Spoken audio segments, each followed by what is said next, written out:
Good afternoon. I'm Laura Puente Jimenez, and today I'm hosting Rockstar Nation podcast. Today we have two special guests. Join us today is Stefania Gonzales, Assistant Manager at Meadowbrook, and we have Angelica Gonzales, Wellness Coach.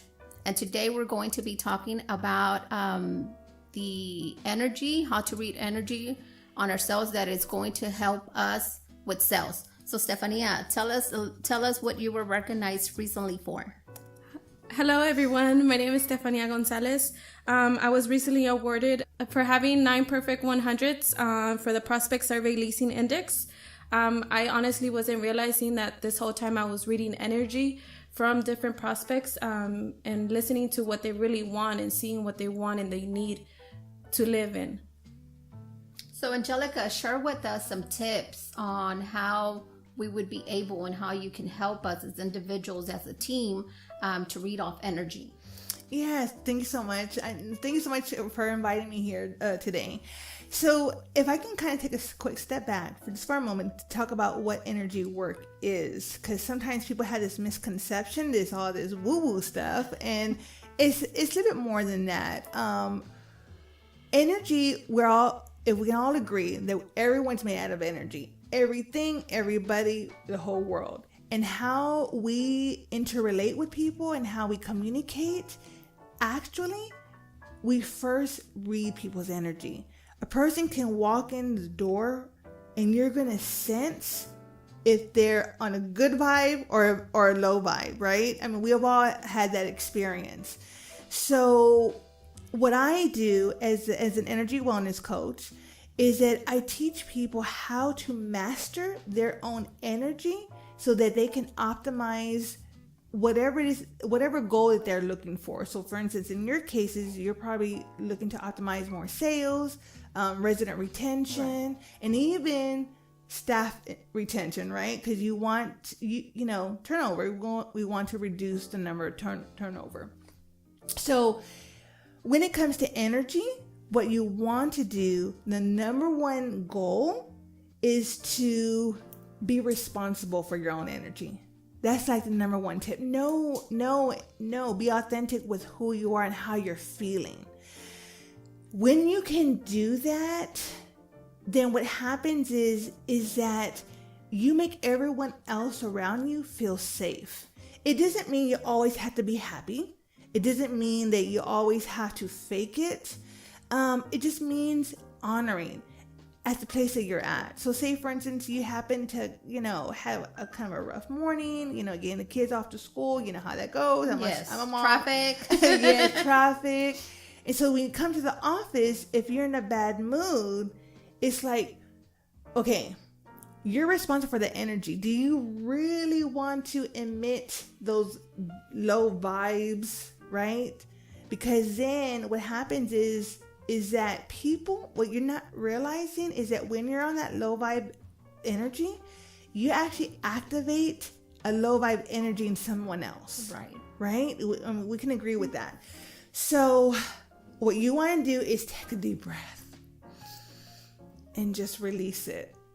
Now, what I also teach is that bring love into this. At the end of the day, I'm sure you have it. I'll be honest with you, when I walked in, I felt the loving energy. I really did. It felt very peaceful, felt very like home, and that's what's important. And it doesn't matter whether, because I know you guys are here in the apartment, but even if you're out in the corporate world, you want to have this safe place where people want to come and work, where people want to come and live.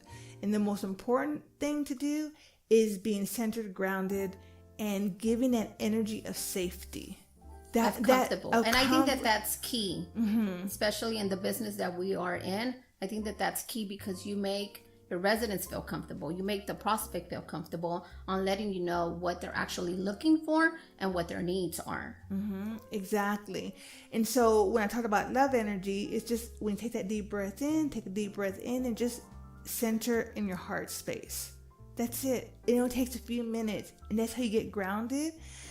And not only that, it opens up that energy of compassion, because especially in your environment, You work with, I don't know how many residents you have currently, but people are always in and out. Right.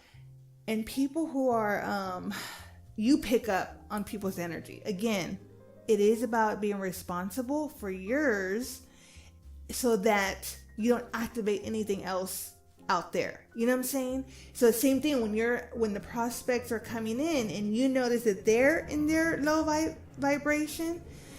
I'm gonna talk about that in a minute, but then what you can do is just tune back in to that, what I call the heart space energy, and start activating the compassion. Just being open, just creating that safe place, that knowing that this is not an attack on you. If they're coming in that low vibe, most likely they're probably coming in attack mode. Am I right to say that? Right. Or, yes. Yeah. Correct. So if they're coming in that attack mode, in that moment, it's not for you to put up that wall at all. It's that moment for you to, in fact, to be much more centered and grounded and open. It's much more powerful. I can't explain it, but it's much more powerful to do that. And so then, again, you deactivate, you start connecting with them. And you connect. It's just, there's energy connection happening all the time. We can't see it, but energy is always moving between us. Everything. Right. And I think too that by retraining the employees, especially now in the market, it's a necessity now. You have to continue with the pre-boarding, the onboarding, and that's how you create an employee branding, the employer branding as well. You create a journey for the employee. You create an experience for the employee as well. And that's how we were able to create talent retention.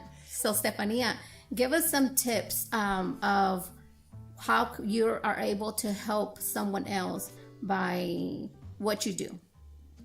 I mainly listen to them, not listening to the intention of just listening and giving an answer right away, but actually trying to feel what they feel and how they're feeling that day or that week, because we have them coming in sometimes multiple times a day or even in the same week. And sometimes they give different vibes. Just wanting to listening to them. Maybe they're not being listening somewhere else, and they come here and they see that you actually listen to what they need and they want, and it makes them feel comfortable, and that's how they open up. Right, because you put the focus on them. And not on wanting to have them here and just... Yes. Right.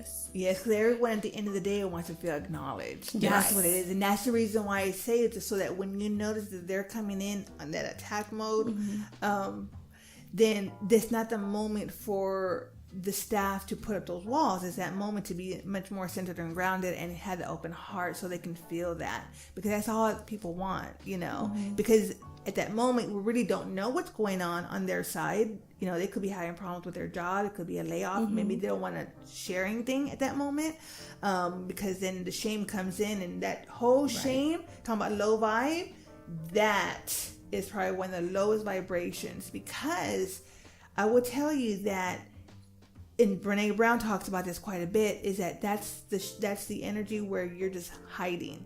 There's silence. There's hiding, the secrecy. And so again, when they come into your office and everyone understands about having this whole open heart, then they're going to feel safe to communicate with you, right. And have that. I did want to briefly talk about a tool. Okay. It's called Emotional Freedom Technique.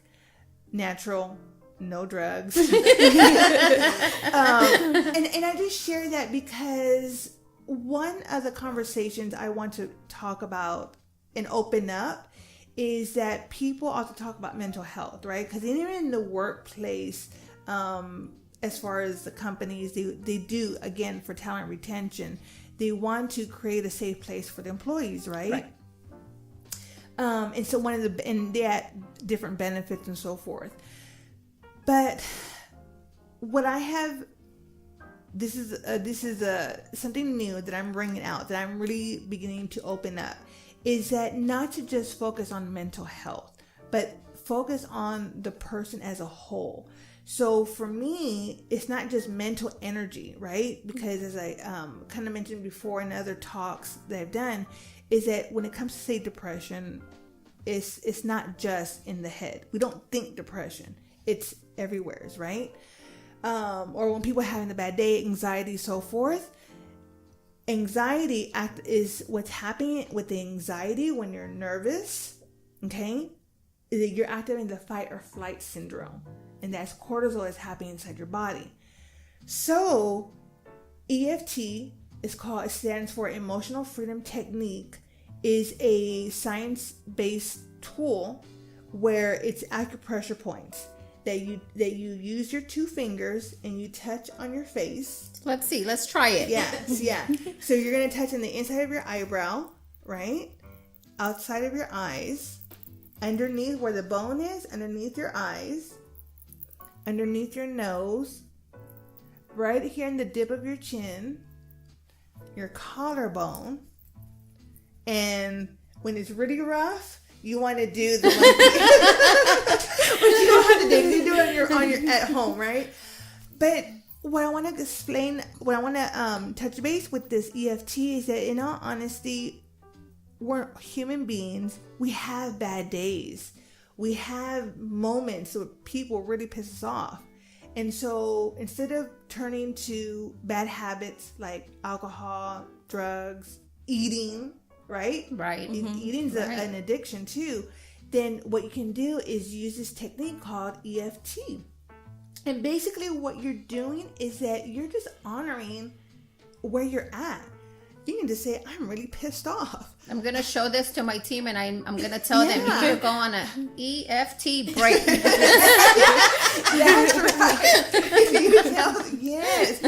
And I'm telling you, what you do is that you're just giving a voice to what's happening. And again, when you can do that, you become this person that has this really authentic presence.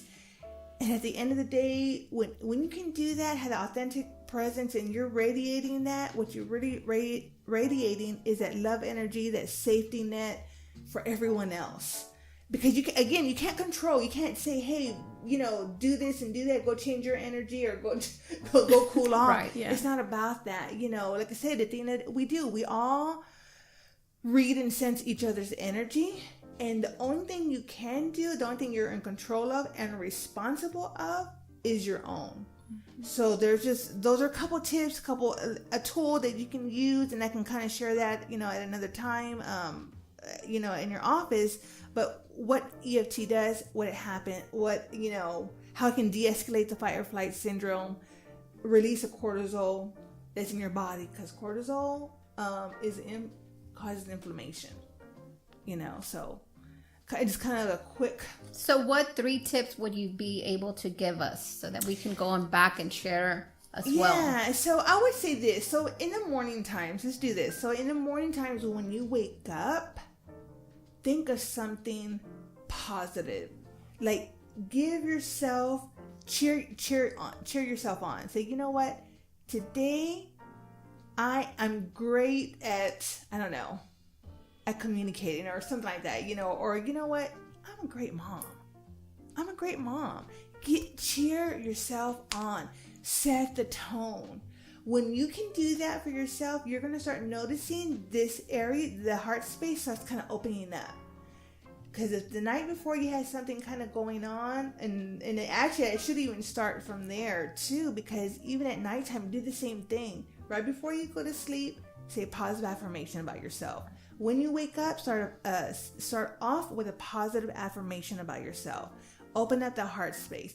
Take a couple of deep breaths in. When you take your deep breaths in, focus on your heart, right? Activate the love energy, and then just go about your day. It doesn't have to be anything, I know some spiritual people, they last an hour meditating. We don't live in that kind of world all the time. We don't always have the luxury. But if you just start off with that will really set a tone for the rest of the day. So tip number 1, positive. Yes. Yeah. Positive affirmations. And you know what? Even if you are angry, say, you know what? I'm angry, but I'm great at being patient with myself. That's it's about about honoring that and being really authentic. Tip number two is actually the breathing. It is the breathing, because we have to breathe. If you ever pay attention to yourself, and especially when you are stressed out, you're gonna notice that you actually stop breathing. Really, or you're like, because you're in that survival mode. You're in the what I call the mental energy up here, because you're trying to figure things out and you forget to breathe. So stop and breathe. That's like a really important tip. Just having the self-awareness. And number 3 would be, honestly, just having the compassion, bringing in that energy of compassion. I'm a huge advocate. I said I'm an energy wellness coach, right? But I like to be better known as an advocate for the human spirit. And there's several things that along with that, but compassion is one thing I 100% advocate for, because that's the one that will connect you with everyone else. If you lead with compassion, that's tip number 3. Lead with compassion. Lead with compassion. That will put you way up high. That will bring up your energy in a way that, I don't know, I can't explain it. It's just there. You're just in the clouds. Right. Like, right. Compassion is that. I think it's second to the love energy. Well, thank you. Stefania, share 3 tips that you can give us. Listen to the prospect without answering right away. Listen to what they really want. That would be my number 1. My number 2 would be, do not rush them on giving the information. Try to have them to open up to you, make a conversation with them. How is your day going? Maybe like take control. Yes, take control of the situation. Sometimes they come in and I just want the price. Try to talk to them. Take control. Try to give them, well, what is it that you're looking for? Tell them what we have for them to make a better living for them. Having confidence and explaining to the prospects and the residents on the community. Whenever they don't know that you don't have the confidence on what you're trying to sell, they don't want to stay with you. They try to go somewhere where they have the confidence in you and what they're going to be receiving for them as a living experience.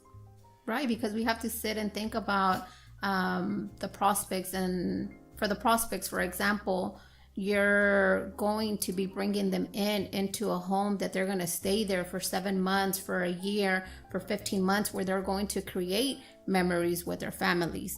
With residents, you create that retention by, like you said earlier, confidence, by, like you said earlier too, that the compassion of having them that know that we're going to take care of them here. And that they can come if they have any problems, during any situation, that we're going to try our best to be there as, not just as a manager, not only as an assistant, not only as a leasing, but as family. And I guess that's where we create that compassion and that love for the community, and for our residents to remain residents, the retention, and for our prospects, that they're not going to have that experience anywhere else that they go. Right. Mm-hmm. Well, thank you, ladies, for joining us today. Thank you. Enjoyed it.